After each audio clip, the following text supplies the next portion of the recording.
हम उत्तर प्रदेश के संभल ज़िले में हैं।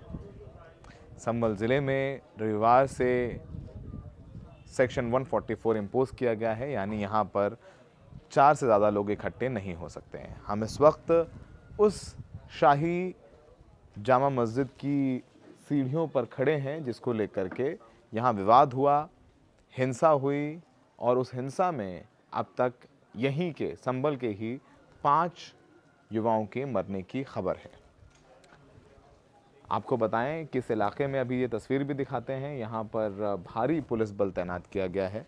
मस्जिद के आसपास और आसपास की गलियों में भी पुलिस बल तैनात है और किसी भी तरीके से अगर कोई बाहर से आ भी रहा है तो उसकी आईडीज़ वगैरह चेक की जा रही हैं। पूरा मामला क्या है ये हम आपको डिटेल तरीके से समझाते हैं। ये जो शाही मस्जिद है, कहा जाता है कि इसका जो निर्माण है वो मुग़लों के वक्त किया गया था और 19 नवंबर को पिटीशन फाइल हुई कि ये जामा मस्जिद नहीं है, ये हरिहर मंदिर है। अब जब ये कहा गया कि ये हरिहर मंदिर है, उसके बाद कोर्ट में पिटीशन लगाई थी और पिटीशन लगाने वाले विष्णु शंकर जैन और हरिशंकर जैन, जो बनारस मामले में भी काफ़ी हाईलाइट हुए थे, बनारस में भी ज्ञानवापी मस्जिद में मंदिर होने की बात कह के इन्होंने ही पिटीशन लगाई थी और मथुरा में भी जो शाही मस्जिद है वहाँ पर श्री कृष्ण जी के जन्मभूमि होने की बात कह के इन्होंने पिटीशन लगाई थी। काफ़ी हाईलाइटेड थे। इन्होंने 19 नवंबर को पिटीशन लगाई और उसी दिन चंदौसी संभल कोर्ट ने मस्जिद के कोर्ट कमीशन द्वारा सर्वे करने के आदेश दे दिए, यानी मस्जिद की वीडियोग्राफी करने के आदेश दे दिए। विष्णु शंकर जैन ने अपने पिटीशन में कहा था कि ये शाही मस्जिद नहीं है, शाही जामा मस्जिद नहीं, जबकि ये हरिहर मंदिर है। अब इसलिए इसका सर्वे कराया जाए। अब वीडियोग्राफी उसी दिन 19 तारीख को हो गई। भारी पुलिस बल तैनात था। मौके पर संभल के सांसद ज़ियाउर रहमान भी मौजूद थे, इलाके के विधायक भी मौजूद थे और उनकी निगरानी में यहाँ पर सर्वे का काम ख़त्म किया गया। अब ये कहा जा रहा है कि देर रात शनिवार को ये खबर दी गई कि रविवार सुबह एक बार फिर से सर्वे किया जाएगा। अब जब ये खबर आई तो सुबह सुबह यहाँ आसपास जो है 5:30 बजे से ही 5 बजे से ही भारी पुलिस बल तैनात कर दिया गया और टीम सर्वे की डीएम और एसपी की अध्यक्षता में यहाँ पर पहुँच गई।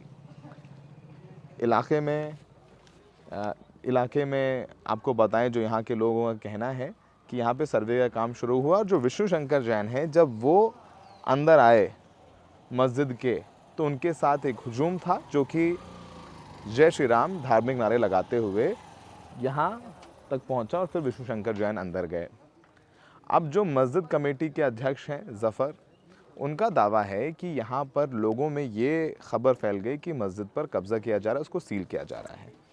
ये भी कहा गया कि अंदर सर्वे के दौरान एक हौज़ है, एक बहुत बड़ा पानी इकट्ठा करने का समझिए कि एक जगह है, वहाँ से पानी को बहाया गया वीडियोग्राफी करने के लिए। जब पानी निकला तो लोगों को लगा आसपास कि यहाँ पर खुदाई की जा रही है, तो इस अफवाह के चलते इस मस्जिद के आसपास सैकड़ों लोग इकट्ठे हो गए। वो सैकड़ों लोग थे, फिर हज़ारों हुए और फिर तादाद बढ़ती गई। पुलिस से लोगों ने कहा कि उनको अंदर जाने दिया जाए, पुलिस ने उनको रोका, धक्का मुक्की हुई, लाठीचार्ज हुआ और उसके बाद फिर पथराव हो गया। पथराव के बाद गोलियां भी चली। वीडियो वायरल हैं जिसमें दिख रहा है कि पुलिसकर्मी और यहाँ के सीओ अनुज वो गोलियां चलाने के आदेश भी दे रहे हैं। पुष्टि पुलिस का ये कहना है कि जिन 5 लोगों की हुई है उनकी मौत पुलिस की गोली से नहीं हुई है। पुलिस ने लीथल वेपन यानी पिस्टल से गोली नहीं चलाई है। ये जो हिंसक भीड़ थी, इनके पास गैर कानूनी हथियार थे, यही इन्होंने ही चलाई हैं गोलियां और आपस की क्रॉस फायरिंग में उनकी मौत हो गई है, ये पुलिस का कहना है। पुलिस का कहना है कि पोस्टमार्टम में 315 बोर के बुलेट से मौत होने की बात की गई है। अब इस दावे को लेकर के सबकी अपनी अपनी राय है। ज़ियाउर रहमान बर्क जो यहाँ के सांसद हैं, उनका कहना है कि पुलिस ने सरकारी असलहों के साथ प्राइवेट असलहों का भी इस्तेमाल किया ताकि ये पुष्टि ना हो पाए कि उनकी ही पिस्तौल से या सरकारी बुलेट से लोगों की मौत हुई है। फिलहाल इस पूरे मामले में लगभग 30 लोगों की गिरफ्तारी हुई है, 6 एफआईआर दर्ज हुई हैं, लगभग 2500 लोग अननोन उसमें रजिस्टर किए गए हैं। खुद यहाँ के सांसद ज़ियाउर रहमान बर्क, उन पर मॉब को इंस्टिगेट करने के आरोप लगाए गए हैं एफआईआर में, और पुलिस का कहना है कि जो पूरी घटना हुई है सुनियोजित थी। It was very well planned. छतों से लोग खड़े थे, पत्थर इकट्ठे किए गए और पुलिस पर पत्थरबाजी की गई। पुलिस पर भी तमाम सवाल उठ रहे हैं कि इंटेलिजेंस फेलियर था। विष्णु शंकर जैन को जब यहाँ तक मस्जिद तक आए तो उनको पीछे जो हुजूम था वो धार्मिक नारे क्यों लगाते हुए आ रहे थे, उन्हें क्यों धार्मिक नारे दे करके आसपास जो मुस्लिम पॉपुलेशन है उसको उकसाने दिया गया। इसके अलावा पुलिस ये इस बात की तस्दीक क्यों नहीं कर रही है वीडियो फुटेज और वीडियो एविडेंसेस होने के बाद कि उनके द्वारा गोली चलाई गई। फ़िलहाल इस मामले में धरपकड़ चल रही है। कुछ आरोपियों पर एनएसए के तहत, गुंडा एक्ट के तहत कार्रवाई की जा रही है। एनएसए एक्ट आपको बताएं सबसे कठोर कानूनी प्रावधान है जिसके तहत यहाँ लोगों की गिरफ्तारी की गई है। ज़फ़र जो मस्जिद कमेटी के अध्यक्ष हैं, उनको भी कल डिटेन करके उनसे पूछताछ की गई थी।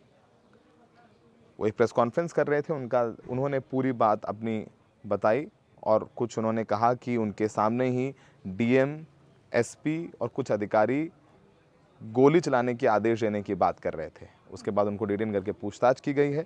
उस प्रेस कॉन्फ्रेंस में क्या कुछ कह रहे हैं ज़फ़र, वो भी हम आपको बताते हैं, और ज़ियाउर रहमान बर्क सांसद हैं, वो क्या कह रहे हैं उनको भी सुनना ज़रूरी है। हमने आपकी प्रेस कॉन्फ्रेंस भी देखी और सुनी, और हम ये समझना चाह रहे हैं कि ये जो सर्वे के आदेश जब हुए थे ज़फ़र साहब, तो क्या मस्जिद कमेटी को 19 तारीख को कोई नोटिस दिया गया था? अमूमन हमने देखा है कि जब बनारस में भी सर्वे हुआ या मथुरा का मामला गया तो मस्जिद कमेटी को नोटिस देकर के सुना था कोर्ट ने। तो क्या नोटिस देकर के सुना गया आप लोगों को? देखिए 19 तारीख को तो एक पक्षीय सुनवाई हुई, हम उसमें अपियर नहीं थे। अचानक से दावा पेश हुआ, अचानक से कोर्ट ने सर्वे के आदेश दिए, और सर्वे टीम जब जामा मस्जिद में पहुंच चुकी है तो 6:04 पर मुझे नोटिस रिसीव कराया गया। सुबह, रविवार को सुबह नहीं, जो 19 तारीख को, 19 तारीख की शाम को। ठीक है। तो तब उन्होंने वहाँ सर्वे किया।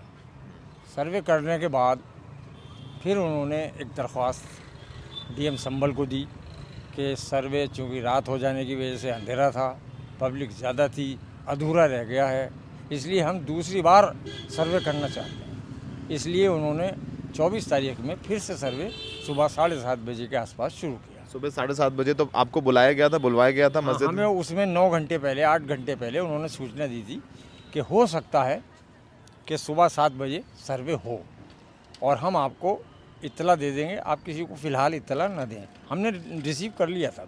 अच्छा, तो आपको बोला था कि किसी को बताइएगा नहीं, आप आ जाइएगा। नहीं, ऐसा हो सकता है कि ना भी हो, लेकिन आप बताएं नहीं किसी को। अगर आपने बताया तो हो सकता है कि अनावश्यक भीड़ इकट्ठी हो जाए। उस दिन सर्वे की फिर पूरी जो प्रक्रिया थी वो हो गई थी? हाँ, पूरी हो गई, कंप्लीट हो गई। अब इसमें 29 तारीख हियरिंग के लिए लगी हुई है। हियरिंग के लिए लगा हुआ है मामला। एक कल आपकी पीसी में भी बात थी और मैं जिक्र कर रहा हूँ, अगर आप इस पर बोलना चाहें, कि आपने बताया कि पुलिस कह रही है कि जिन 5 लोगों के वकील भी हैं आप साथ में, और न्याय दिलाना आपका एक दायित्व है। पुलिस का कहना है कि उन्होंने लीथल वेपन से फायरिंग नहीं की, एसपी साहब कह रहे हैं। वैसे फुटेज है सीओ साहब के आदेश देते हुए गोली चलाते हुए भी, और कह रहे हैं कि जिन 5 लोगों की मौत हुई है वो 315 बोर की बुलेट से हुई है, जो पुलिस नहीं चलाती है। इस पर आपका क्या कहना है? देखिए, मैं कह चुका हूँ, कल बयान दे चुका हूँ। प्लीज़ इस बारे में कुछ ना कहें, ये कोर्ट का है विषय, मैं कोर्ट में रखूँगा। मैंने कल पीसी में रख दिया। आपने कहा कि वहाँ एसडीएम, डीएम और एसपी ये बात कर रहे थे कि गोली चलानी है। हाँ, ये बात सही है। मैं आई विटनेस हूँ, मैं मौके पर मौजूद था, मेरे सामने की ये बात है। खैर बहरहाल वो मैं पीसी से सब कुछ कह चुका हूँ। और बताइए, कोई नई बात अगर मालूम करना चाहें आप? जी बिल्कुल। ये बताइए कि जो कल प्रेस कॉन्फ्रेंस के बाद पुलिस ने आपसे भी पूछताछ की और बहुत हंगामा दिल्ली तक हो गया, आपको डिटेन किया गया, हिरासत में लिया गया, क्या जानना चाहती थी पुलिस आपसे? पुलिस ये जानना चाहती थी कि आपने जो ये पीसी की है इसमें क्या सच्चाई है। आपने ये कैसे कह दिया, आपने कैसे लोगों को दोषी बना दिया।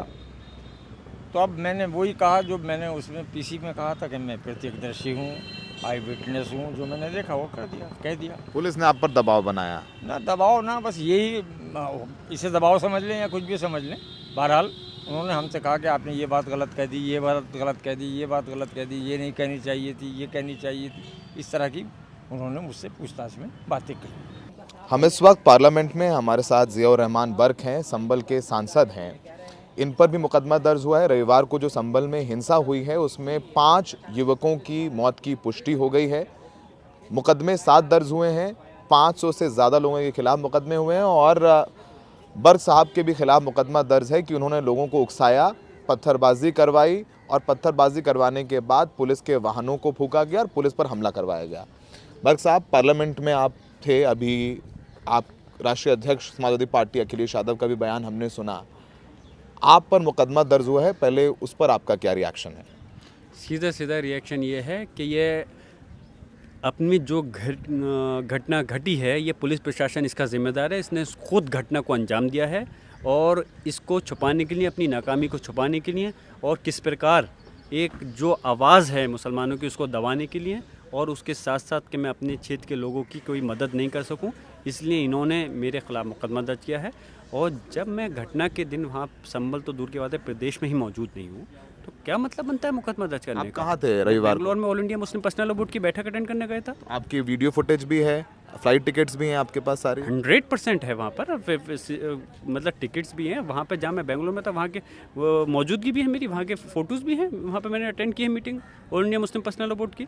लेकिन अफसोस की बात है, जिसकी लाठी उसकी भैंस, कानून को, संविधान को दरकिनार कर करके जिस प्रकार से यहाँ पर शासन चलाया जा रहा है, जिस प्रकार पुलिस प्रशासन को छूट दी गई है और जिस प्रकार वो इस प्रकार संभल जो सुकून से चल रहा था उसको उन्होंने आग में झोंकने का काम किया है। मैं चाहता हूं उन अधिकारियों के खिलाफ हत्या का मुकदमा दर्ज हो और उन लोगों को सलाखों के पीछे भेजना चाहिए। 5 लोगों की मौत हुई है। अभी हम प्रशासन के कुछ अधिकारियों के बयान सुन रहे थे। उनका कहना है कि पुलिस की गोलियों से उनकी मौत नहीं हुई है। उनका भी ये गंभीर आरोप है। उन्होंने कहा कि छतों से फायरिंग हो रही थी। कैसे होगी मौत? क्योंकि उन्होंने तो जो है पुलिस की गोली के साथ, सरकारी असलों के साथ प्राइवेट असले लेकर के आए थे। पुलिस के अधिकारी प्राइवेट असलों से इन्होंने गोलियां चलाई हैं। अब प्राइवेट असलों से अगर आप ये पुलिस, मैं वही तो कह रहा हूँ, ये रक्षक भक्षक बन जाएंगे तो कौन संभालेगा इस कानून व्यवस्था को? क्या होगा इस प्रदेश और देश का? क्या होगा इस आज़ाद, जो मुल्क को आज़ाद कराया था, आने वाले समय में कैसे चलेगा? ये क्या मैसेज जाएगा? हिंदू मुसलमान आपस में नहीं लड़ रहे, लेकिन ये जो सरकार है शासन सिस्टम को आगे ला के, तंत्र को आगे ला करके जो है नुकसान पहुंचाना चाहती है। भाई साहब, पुलिस का बयान है कि वहाँ पर सुबह 6:30 बजे पहुँचे सर्वे करने के लिए, भीड़ इकट्ठा हुई, पत्थरबाजी शुरू कर दी, आगजनी की, भीड़ में लोग पत्थरबाजी कर रहे थे। ऐसा क्यों हुआ? अगर जनता पत्थरबाजी करती तो पहले दिन जब सर्वे हुआ, पहले दिन क्यों पत्थरबाजी नहीं हुई? जब पहले दिन जब ये एकदम से सब लोगों के लिए, दूसरे सर्वे में तो कोई एकदम नया नहीं था, पहले सर्वे में तो एकदम से नया था, पहले दिन पत्थरबाजी क्यों नहीं हुई? पहले दिन क्यों आगजनी नहीं हुई? क्योंकि मैं भी वहाँ मौजूद था, लोग इस चीज़ को नहीं करना चाहते थे। जुमे के दिन आपने नमाज से रोका लोगों को, क्यों पत्थरबाजी नहीं हुई? क्योंकि मैं भी वहाँ मौजूद था, लोगों ने इस चीज़ को अंजाम नहीं दिया और पुलिस अंजाम और प्रशासन इस घटना को अंजाम देना चाहता था। लेकिन जब मैं वहाँ से हटा, संभल से मीटिंग में गया, तो उन्होंने इस चीज़ को अंजाम दे दिया। जब एक सर्वे हो गया था, दूसरे सर्वे की क्या जरूरत पड़ रही थी आपको? सुबह 6:30 बजे सर्वे हुआ, आपको इत्तला किया था रात में कि हम जा रहे हैं सुबह सर्वे करने के लिए, आप सांसद हैं, आप वहाँ रहे मौजूद? मतलब ही नहीं, पहले सर्वे में भी इन्फॉर्म नहीं किया, दूसरे सर्वे में भी इन्फॉर्म नहीं किया, और मुझे क्या, किसी भी जनप्रतिनिधि को इन्फॉर्म नहीं किया, किसी उलमा इकराम को जो वहाँ पर हैं किसी को इन्फॉर्म नहीं किया, किसी अधिवक्ता को इन्फॉर्म नहीं किया, जो जामा मस्जिद की कमेटी उनमें से सिर्फ एक व्यक्ति को इन्फॉर्म किया। तो आपने सुना कि जो ज़फ़र हैं वो क्या कह रहे हैं। उसके बाद आपको सुनवाते हैं यहाँ के जो पुलिस अधीक्षक हैं, यहाँ के एसपी हैं, उनका क्या दावा है।